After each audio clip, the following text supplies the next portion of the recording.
What a great song that was. That was I'm Free by the Rolling Stones. Absolutely awesome. And you know what? We are free. We're free to think on purpose. We're free where we spend our money. We're free, the food we choose to digest. We're free with the medicine that we pick. We really are. We're freer than we think in some areas, but in other areas, we're not as free as we think that we are. We got to get that sorted out, don't you think? I totally think so. So, good stuff, good stuff. Lots of good news going on in the world that I'd love to share with you. Now, before I start, just a couple cool little things. Today is November 12th. 86 years ago today, Abbey Road Studios officially opened for business at 3 Abbey Road in the city of Westminster, near London. Known for innovative recording techniques, it became world known in the 1960s as the creative mecca where Pink Floyd and the Beatles engineered their albums, including the Abbey Road LP, with the famous cover photo of the Fab Four in the crosswalk around the corner, where tourists now pose and snap pictures by the thousands every day. Very cool. Another little bit of good news. We know there's a lot of stuff going on in Chicago, a lot of violence, and it's unfortunate, it is what it is, but the good news is Chicago gun violence is down for the 8th month in a row. So this is fantastic, according to the ABC News City Crime Report. So that is absolutely awesome news, and we need to keep that trend going, right? So that's good, because there's a lot of chaos going on in the States, and, you have to send them as much love and positivity as you can. That's really all we can do, especially from up here in Canada, right? So, interesting, in Canada, you may or you may not know, we are working towards finally legalizing pot. We know there's lots of proof about medicinal marijuana and how it helps people, and everybody and their uncle these days in Canada seems to be able to get a prescription for it anyways, if you see the right doctor who is pro-pot. I know people that get scripts for headaches, scripts for depression. I could probably get one for my bronchitis. So it's good that we're moving to the next level and making it legal through the whole country. And I guess we're running into some snags, because not all the other countries are willing to deal with whatever that's going to bring to their table. I guess it's different when you're legalizing a whole country versus legalizing province to province. I'm certainly learning a lot, I'll tell you that. So this is sort of cool, this article. But it seems sort of funny sharing it. So I'm not going to go through the whole thing, because we're struggling with pot. And we know there's all sorts of proof about how pot can help all sorts of different things, especially like body tremors and epilepsy and all, cancer and all sorts of like big stuff to little stuff. But this is a neat article if you're interested in looking it up. It's in the goodnewsnetwork.org, and it's about the plant ayahuasca. And I know I said that wrong. Ayahuasca. Ayahuasca, I think that's pretty darn close. I've watched quite a few documentaries on it. I love my documentaries on it on Netflix. And so this is cool. They're saying the plant may relieve depression and addiction, says the largest observational study to date. How cool is that? So it's a psychedelic traditionally brewed in South America, and it is totally illegal in Canada, probably in the States too, I'm sure. But it's shown in a study to improve people's general sense of well-being and may offer a treatment for alcoholism and depression. According to the study conducted by a team from Exeter University and University College London, the Amazonian brew contains DMT, a psychedelic drug illegal in the US and UK, okay, so that's what I thought, and could improve your sense of well-being and fight away depression. So isn't that cool? Now, I will link this article. It's quite lengthy, very scientific. I will link that on the Positive Power Facebook page and Twitter and all my other social media for you to read at your own convenience. Now, what's interesting about that is in the last 20 years, there has been a huge wave of people dealing with depression and anxiety, more than I've ever seen. And we might notice it more because we're more connected and because we share so much on social media and all that other good stuff. But I think, and you know me, I really think a lot of the issues we have are tied to the food and the medicine. So this is interesting. I do motivational speaking for Weight Watchers Canada.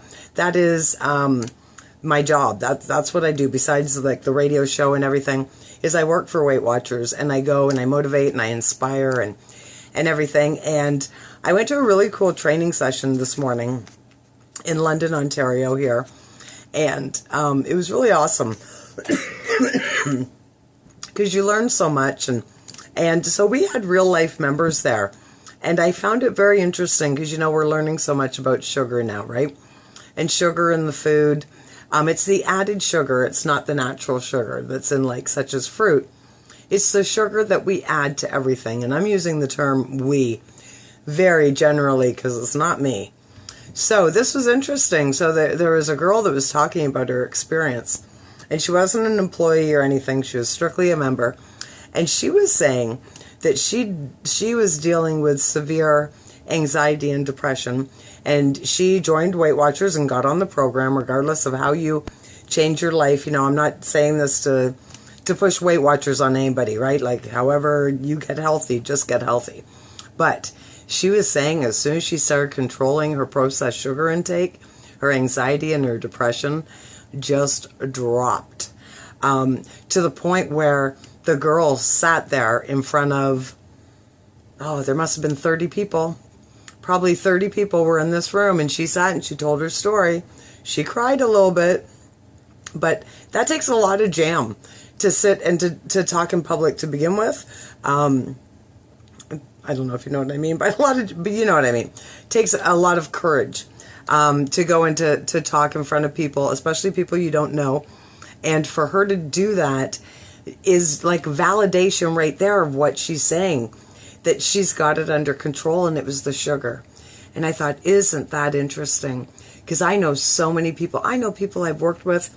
You know, once upon a time, I used to be a fine dining server in a high-end restaurant, and there's like 2 people I used to work with that were so outgoing, and you know, you had to be, right, when you're going up to strangers, and it was high-end, so we had to like, talk about all sorts of stuff that we didn't even know. We faked it. We were fake it till you make it, right?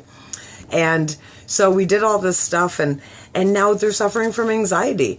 And you think, really? You're like close to 50 years old, and now you have anxiety. What's different, right? What's different? It's the food. It's totally the food. Just my opinion, not reflective on, you know, anybody I represent, but these are truly Michelle Dion. These are my thoughts. So I just thought that was really interesting, and that made me think of the sugar thing, and I thought that was worth sharing. Okay, so let's get back to the good news going on in the world. This is very cool. Tomatoes and cucumbers appear to grow just fine, and just as healthily, in smart solar-powered greenhouses that capture solar energy for electricity. Scientists from the University of California, Santa Cruz, have shown how crops can grow as healthily as these new greenhouses, as they do in conventional greenhouses. We have demonstrated that smart greenhouses can capture solar energy for electricity without reducing plant growth, which is pretty exciting. Michael Loic, professor of environmental studies at UCSC, said in a press release. He is the lead author for the paper published in the American Geophysical Union's journal, Earth's Future. Now, what's interesting about this is that bright magenta panels cover the tops of the greenhouses, soaking up the sunlight and transferring the energy to photovoltaic strips. From there, electricity is produced. The greenhouses are able to take sunlight for energy and leave the rest, allowing plants to grow using a technology called wavelength selective photovoltaic systems. The technology, developed by co-authors Sue Carter and Glenn Ayers, is less expensive and more efficient than traditional photovoltaic systems. The team tested the growth and fruit production across 20 varieties of tomatoes, cucumbers, lemons, limes, peppers, strawberries, and basil. Very good. At 2 locations at the Santa Cruz campus, and one in Watsonville, California. Scientists reported that 80% of the plants were unaffected by the slightly darker lighting from the magenta panels, and 20% of the crops grew better. Tomato plants needed 5% less water under the magenta panels. So see, the thing is, and if you go and you check this out once I save it to the social media pages, you can't see in because the solar panels are this magenta red, or they look like pink. So natural sunlight is not getting in at all, simply because it's hitting the solar panels and then transferring it to the energy. So this is what makes it such a wow thing. So you're covering them, but you're using this alternate source of energy, and it's still working, right?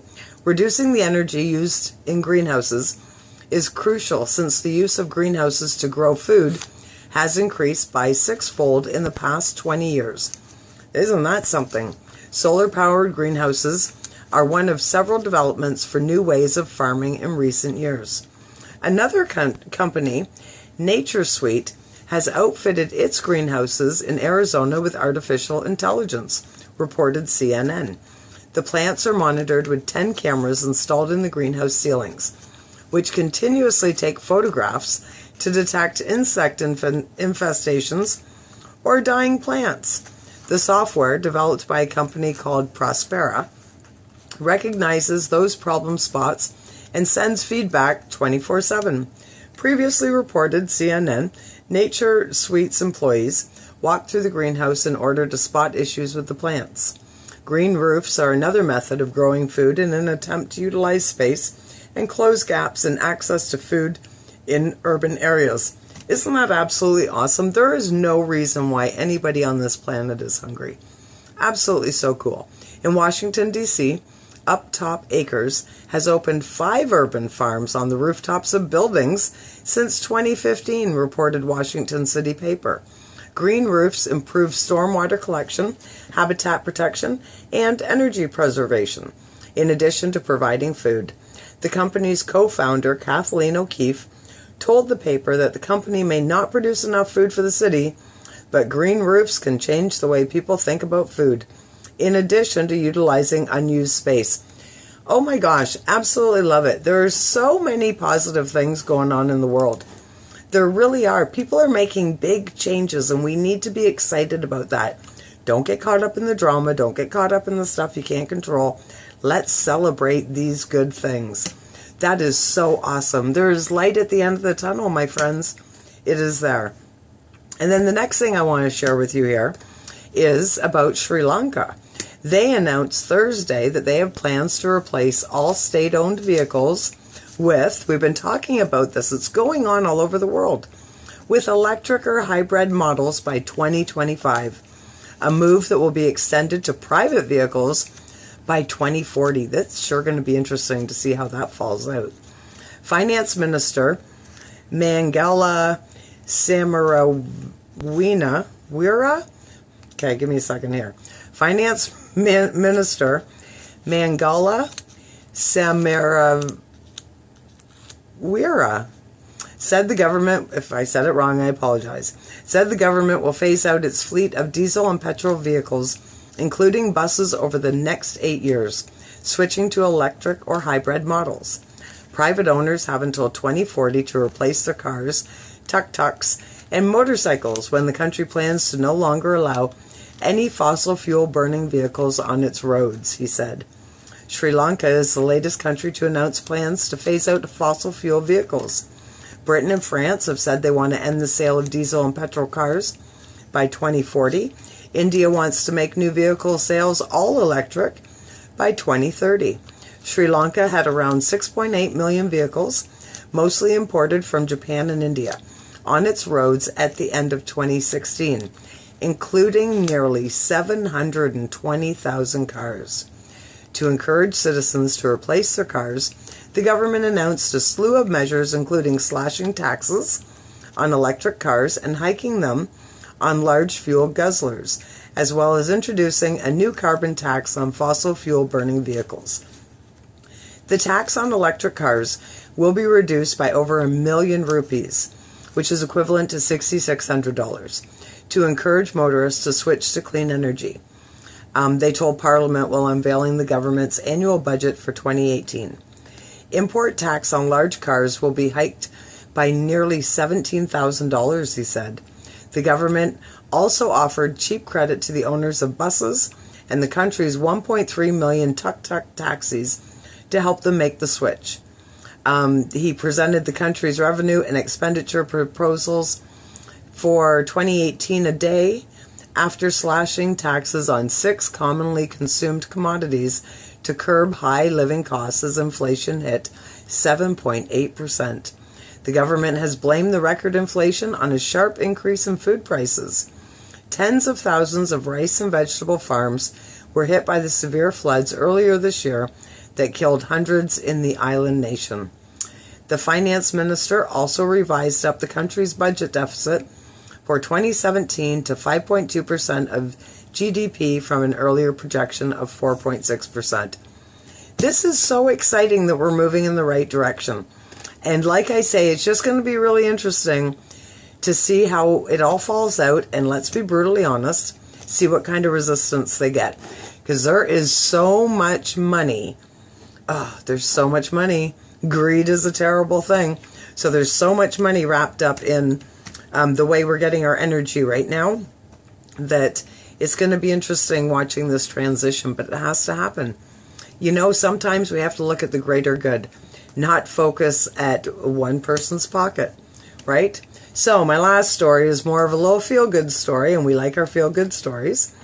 Mary Freites has always adored doing word searches. But after dementia set in, as she aged, the 86-year-old found herself unable to participate in her favorite pastime. Saddened by his grandmother's inability to tackle word searches, 17-year-old John Freites came up with a perfect and simple solution.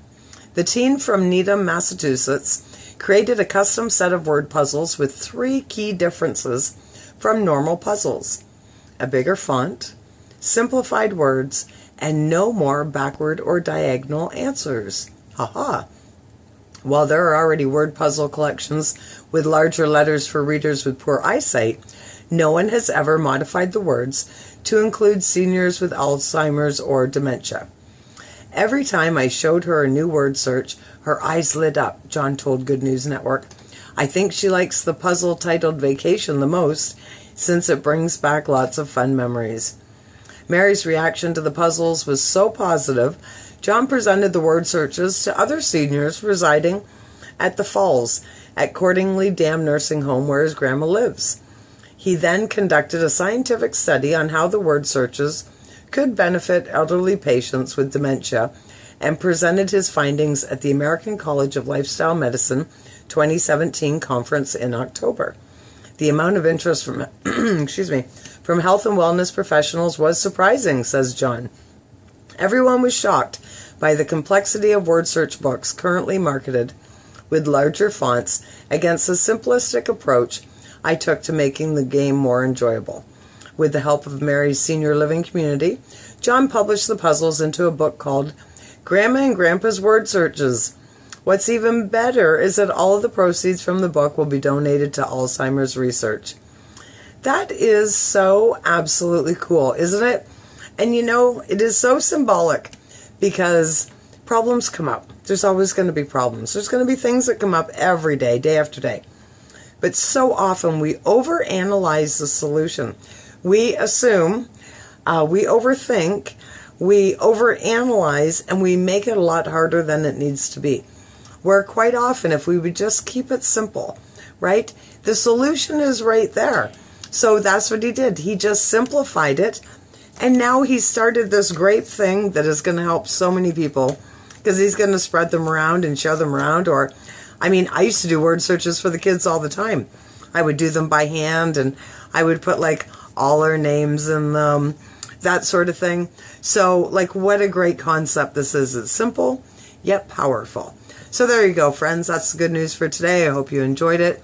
And I hope, it gets you in a trend of looking up good news, of following through with things when you're feeling down. Check out stuff that makes you feel good. Turn off the negative news. Turn off the news that you don't know if it's real or not. Stick with the stuff that lifts you up.